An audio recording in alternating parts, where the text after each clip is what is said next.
અમારે ત્યાં બેનું ના મંડળ હોય ને એટલે ધૂનના તમે જોવો તો ઠેકી ઠેકીને બાપુ ઠેકડા મારે. ગોકુળની ગલીઓમાં કાનો દેખાય છે, પણ આ ઓલો 3 વાગ્યા હું તો ચા નથી પાયો, એ નથી દેખાતો ઢાળિયામાં. બોલો ઠેક ગોકુળ સુધી દેખાય છે. હવે ઈને હાસવો કા તો કાનુડો તો આવવાનો જ છે.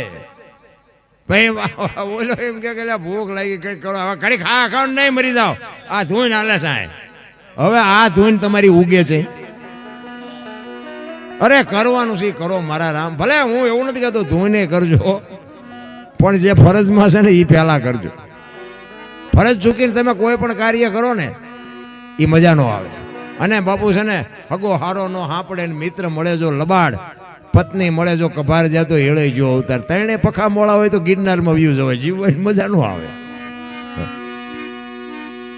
આ તમે હમણાં હાથની હથેળીમાં રાખો, હાલો ખાવાના, હાલો ગાડલાના, હાલો આમ ને હાલો આમ ને. પછી તમે એ બાજુ આવ્યા હોય ને પછી હું એમ કહું હાલો હાલો ચા પાણી રોટલા સિવાય જવાય. અને આમ ડેલામ લઈ જાઉં અને પછી રવોડામાંથી હાણીશું લોટા મંડે ઉડવા, મારે ચીનપા જવું. અરે હું તો કહું છું ભગવાન પાસે અરજ કરજો કે માણા દે તો સારું દેજે ને એમ નામ રાખજે. સારું માણા નો હોય બાપુ, ભાઈબંધ જેવા ભાઈબંધ બીડી વાળું ખિસ્સા ફાડી નાખે, એ ભાઈબંધ ને હું કરવો, કોઈ મતલબ નથી રામ. પણ આપણે બાપુ બહાર હોય ને કોઈક આપણો મહેમાન આવ્યો હોય ને આપણી આબરૂ હાચવી લે ને બાપુ, એવું બાપુ બૈરું હોય ને તે દુનિયામાં નામ તાર્યા. આ અમે મોટી મોટી કરી અને બાપુ અમારા ઘરે જો અમારું નામ લઈને કોઈક જાય ને જો ચાક રોટલો ન ખવડાવે તો અમારા ભજનમાં ધૂળ પડીને ભલામણ, કોઈ મતલબ નથી રામ. ઘરનું કઈક પહેલ બાપુ આપણે પાડવા પડે. કેવું જીવન. હમણાં ગણપતિનું ભજન ગાયું ને, એ મારો દીકરો છે, એક એનાથી મોટો દીકરો છે ને, એનો દીકરો કોલેજમાં છે બાપુ. એ બોલે ને તમારે સાંભળવું પડે. આ બધા આ મારી ભેગા આવ્યા છે, પૂછો તમે એમને. અમારા આખા ઘરને બાપુ ભજન પ્રત્યે, બૈરાને દીકરીઓને દીકરાને બધાને સાધુ સંત આવે ને મારું આખું ઘર બાપુ મરી પડે.